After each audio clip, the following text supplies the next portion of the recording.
Hello, hoppers and other internet humans. I assume that you've hit this video because you're trying to figure out just the basics of Game Maker and everything. I'm going to be doing this video, even though I said previously that I wasn't going to, because I did get a couple of requests, both on the internet and in my classes. Had at least one student asked me to do this as well, from a class where I don't normally teach game design. So I thought I'd just make this quick video for you. So anyway, first of all, when you open up Game Maker Studio, you'll end up with this launch window, and yours will probably look a little bit different, but overall it looks something similar to this, probably black and with little green letters and all that, and maybe nothing down here. But anyway, the first thing you want to do is go to New, and pick a directory and a project name. So my directory, I'm going to put this directly on the desktop just so we can see it show up here. And let's name it Simple. Okay. And click Create. By the way, this is probably the best time as any to say it. I am taking requests. If you have any other tutorials that you'd like, not just in Game Maker, but in Maya or video editing or anything like that, I am open to suggestions. Okay, so what we've got here, this is our basic setup for Game Maker. It's very, very, very empty, very plain looking. What we have along the side of the screen here is really all of the game. This is everything that'll do everything will be inside at least one of these folders. So we've got sprites. Sprites are just images. That's really going to be what your character looks like, what your all the different pieces of the room look like. Not necessarily the background, because that can either be in sprites or in backgrounds. But generally, all the stuff that's gonna be displayed will be in sprites. We've got sounds, that's pretty obvious. Backgrounds is pretty obvious. Paths, pretty obvious. Just defining paths for objects in the game and everything. Scripts, shaders, those are getting a bit more advanced. Fonts is just like what it sounds like for text. Timelines, objects, rooms, included files, and extensions. So I'm not really going to get to most of these in this video. We won't need any extensions or to include any files, or any timelines, or fonts, or shaders, or scripts, or paths, or backgrounds, or sounds. All we're going to need is sprites, objects, and rooms, because those are the most basic things. So the first thing you want to do is go right here. There are 3 ways to create a room, and that's what we need to do first. So I'm going to right-click and say Create Room, because that's how I prefer to do it. But you can also click right here to create a room, or you can go to Resources, Create Room. So now we've got this nice, big, empty, gray square. Just a couple things to tell you before I start flying through everything really quickly. By the way, totally you should use that pause button if you need to catch up with me. We've got this room right here. I'm going to go look at all its settings and everything. Looks nice. If you want to be able to pan around the room, click down on the middle button on your mouse and hold it. You'll be able to move it like that. You can scroll in and out on certain spots. And you can also use this window over here in the corner to move your view around. So, believe it or not, making that room has actually made a complete game as far as Game Maker is concerned. So if I click play, which was this button right here, it was the green one, we have a game now. It's this beautiful, empty, gray thing. So let's add something to it. Let's add a sprite, because we need something to be displayed. So I'm going to make this SPR player, and it's a very good idea to put SPR or OBJ for object, or I guess, for font. I don't really remember what I used to do for fonts. Put something in front of the name of what you're creating, so SPR for sprite player, because I'm going to have an object that's named player also, but if the sprite and the object are named the same thing, Game Maker won't be able to distinguish between them, and it will just give you errors. So I need this to be SPR player, and my object to go with this sprite will be OBJ player. So I'm going to click. Instead, I don't have anything to load. I don't have anything set up for this, so I'm going to just say Edit Sprite, and I'm going to click New right here. And let's just leave the width at the default for now, so say OK. And then double-click where it says Image 0, and you can scroll in and out to zoom in on it. And we got this nice little thing here. So for now, I'm just going to make my character a nice little flat thingamajubblies. Let's pull it way up. Awesome. Check. I don't know why I always go for green, but that's what I do. So, a good thing to know about computers is that they always treat the top left corner of things as 0, 0, which means that that is the origin. 0, comma 0 would be just the origin of where it starts things. So you can't see it because our eyes aren't fast enough, but when a computer is displaying stuff on the screen, it's actually drawing a ton of lines all the way across, starting in the top left and just going down like that. The same holds true for lots of other stuff. So if you see right here that slight discoloration, it's probably kind of hard to see. That is because we have a little crosshair right there, so I can actually drag it out and you can see these numbers are changing, because remember I said the origin is 0, 0, but if we redefine the origin, it'll be elsewhere on here. So we actually want the origin to be the center of this dude, so let's just click center, and that's going to make it so that if we tell it to shoot something or anything else like that, it's always going to come out of the middle of him instead of out of the corner and look kind of goofy.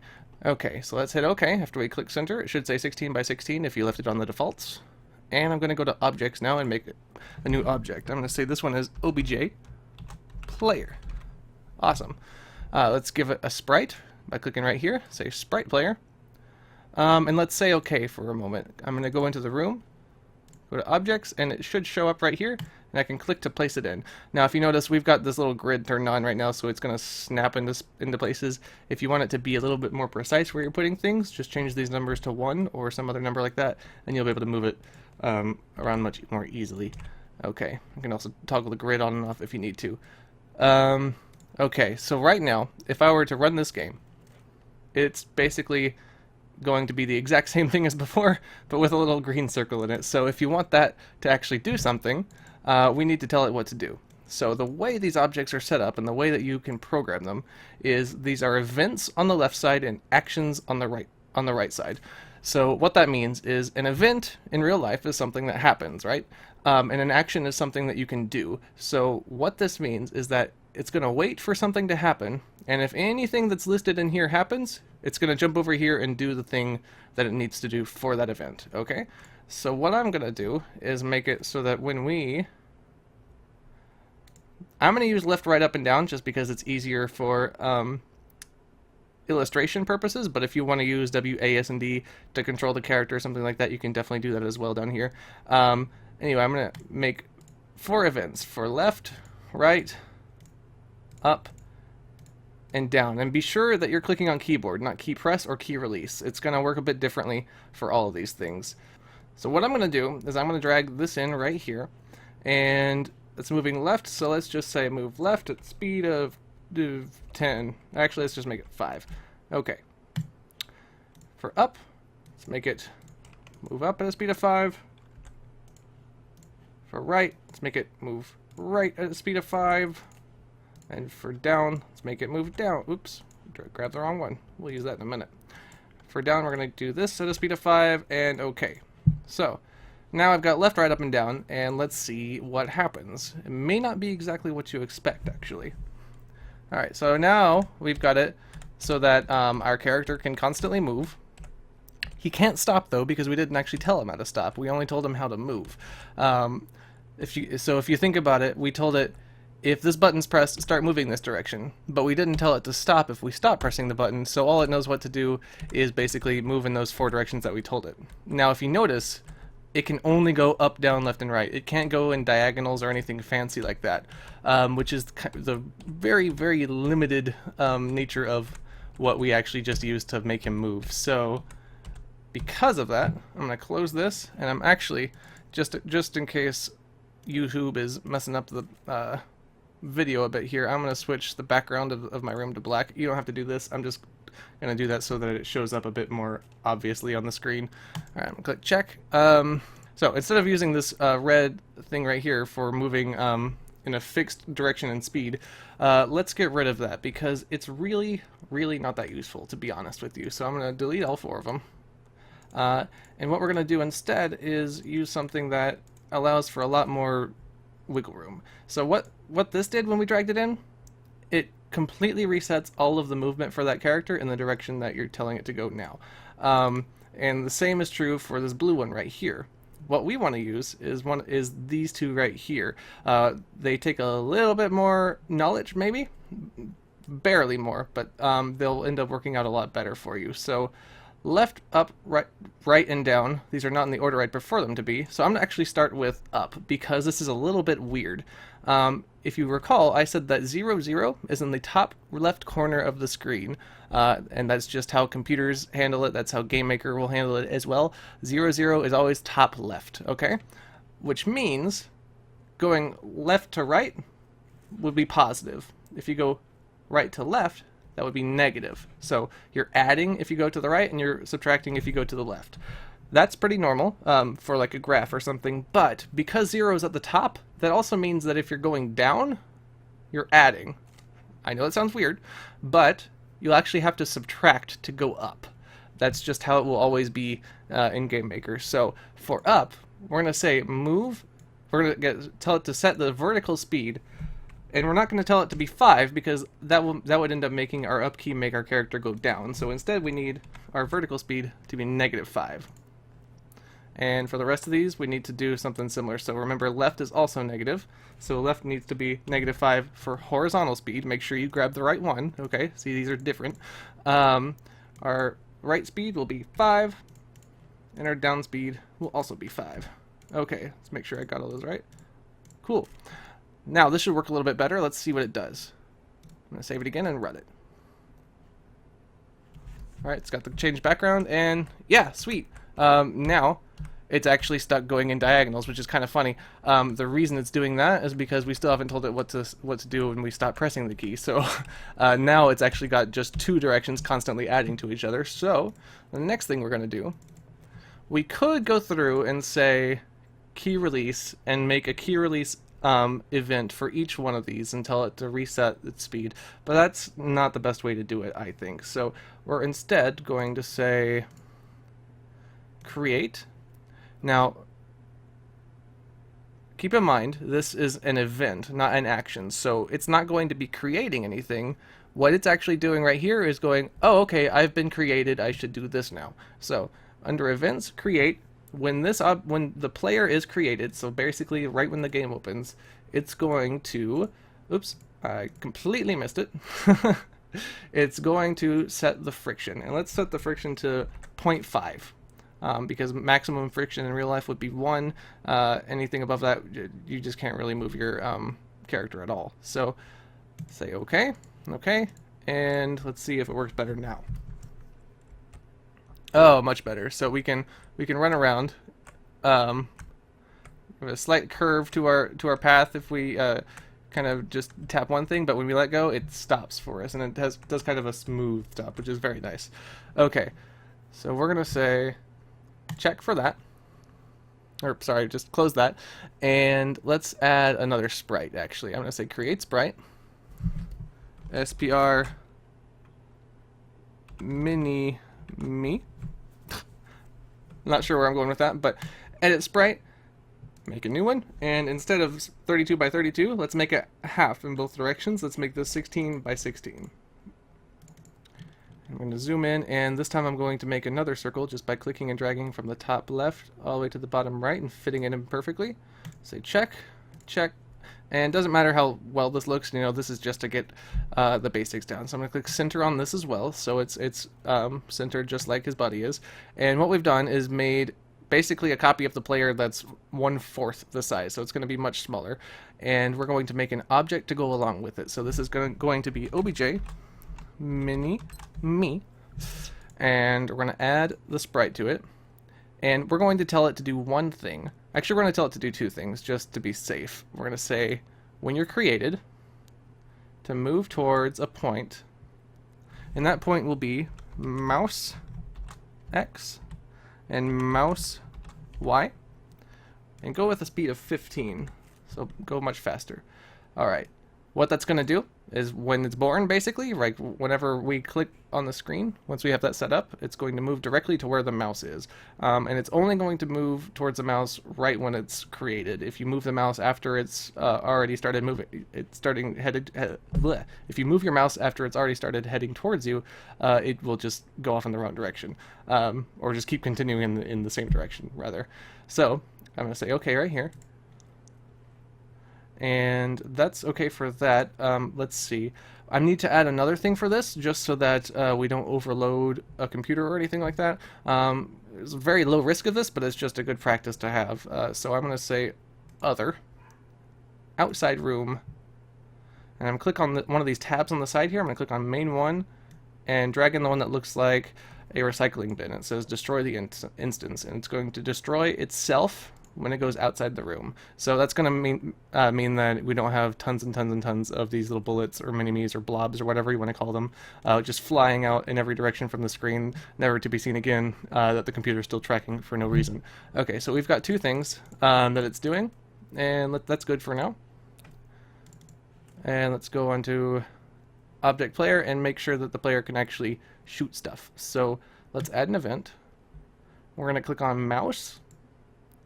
And these would work, but not very well, because what this would be waiting for is for us to use the left mouse button actually on the player. So we'd have to actually click on the player to make him shoot.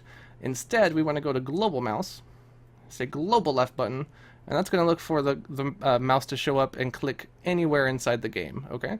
So whenever the left mouse button is clicked anywhere on the screen, we're going to create an instance of object mini-me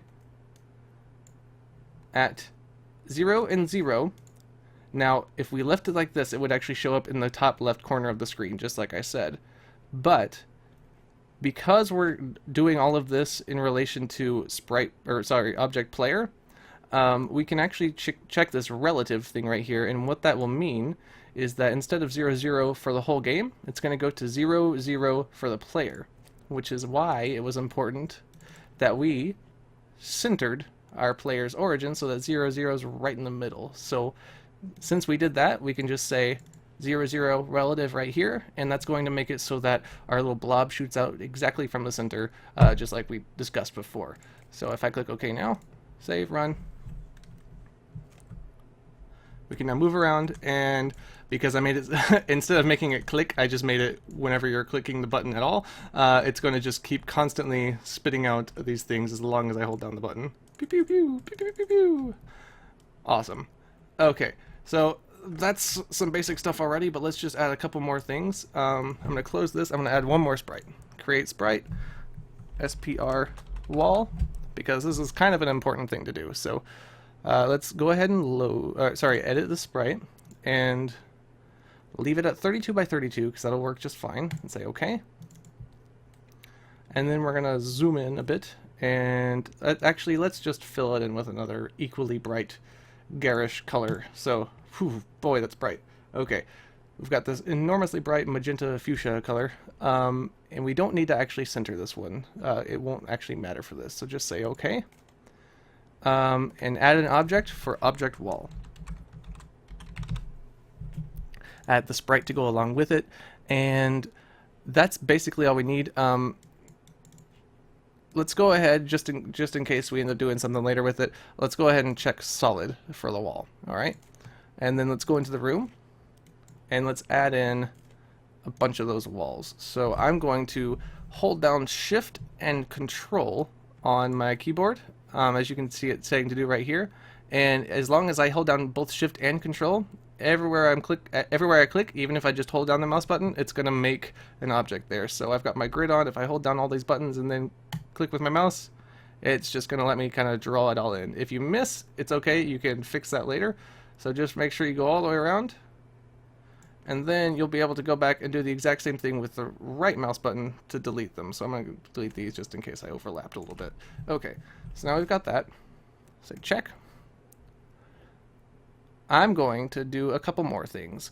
First of all, let's go over to our sprites. The walls should be fine, but on the mini-me and the player, I need to turn on precise collision checking because it doesn't quite work so well with anything but a square if precision isn't turned on and we're not using something like physics. So just check that off. And we're going to go into mini-me and add an event for it and say when it collides with the wall, let's try something kind of goofy. Let's make it bounce precisely against solid objects. That's why we made the wall solid. And let's also have it do something else kind of goofy. Let's make it way down here. A draw is where I am. I'm going to drag in this create effect thing. Let's have it do... You're kind of limited with these because these are all kind of just default preset things, but let's have it make a ring relative x00. of a small size below the objects, the color of that bright fuchsia color. Oh, that's not quite the right one. Cool. Alright, okay. Save this, and now, inside of here, we should see all of our little balls bounce around. If I were to drive over them with my body, I would just be able to go straight through it, because we don't have anything set up for that. But these should bounce around and make cool little things on the edges. Nice. I like it. Nice, they bounced against each other as well. Now, let's see. I'm going to tell these also to bounce against each other. So let's see, a collision with mini-me, so that if they run into another one of the same type of them, to also bounce. And this is just kind of covering some of the basic things here. So let's say these are solid as well. And let's also tell it to bounce against the player, just for fun. Okay, I'll drag that in. Oops.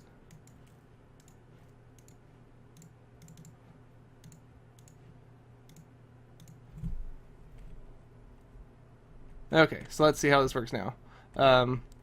Hopefully, yep, the balls are going to bounce around everything. If now, if you notice what's happened here, if you recall, I just made these bounce against basically everything, including not just themselves, but the player as well. So because they're coming out of the player, they're having a little bit of trouble finding their way now. So if I click this direction, they're actually going to come out both sides of my body, because they're running into my body and each other as they spawn, so they're being ejected in opposite directions to help make space for them. So I'm going to close this, and I'm going to get rid of those collisions that they have with everything else, everything but the walls.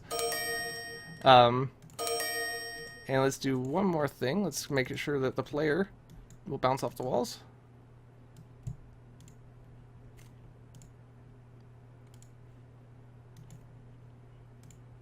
And that should be about that for there. Okay, let's change one more thing about this. This is a slightly more advanced than the rest of this, and there's plenty more to cover as well. Obviously, there's all of these drag and drop functions that we could use, and that's not even the half of it. Not even remotely, because there's tons and tons of code that we could type in as well, which is just getting more and more advanced. But let's do something a little bit easier. Let's make it so that our cursor doesn't quite show up like the standard default boring Windows cursor in the game. So I'm going to change my settings for the game, and the way we're going to do that is click this right here, this little button between the plus and the create room button, and it's going to bring up our global game settings. And what we need to do is click on Windows, assuming you're using Windows. Mac and Windows 8 will have separate things for them as well, but let's go to Windows and uncheck display the cursor. Okay. Now, because our cursor is going to be completely invisible, we need to create something that will take its place. So let's do SPR cursor. Say edit sprite. Make a new one. Let's keep it the same size. And instead of filling this in with something, let's instead make a nice little circle around it. So we're going to click on this. I'm going to click on that green color. Actually, I'm going to click on the blue so it doesn't get completely lost. And I'm just going to draw another circle. Oops. Right across. There we go. Circle like that. And maybe I'll draw one more circle in the middle of it. Like that. And then maybe a little plus sign in the center, so that we know exactly where everything's going. Oops. There we go. There we go. Okay. This is kind of goofy looking, but that's fine. And keep in mind, that's the actual size of it. So I'm going to click plus, or check. I'm going to center it, say OK, and make a new object called obj cursor. Use the one that we just said, and give an event to it. And this is going to be a new event that we're going to use. We're going to use the step event. And basically what that means is every time the computer takes a step, so imagine that it's walking, and in this game for the computer is something that it has to think about with every step it takes. So basically it's going to be something that the computer is thinking about constantly. In other words, we're going to say step. Let's go begin step, just so that it's definitely in the right spot. And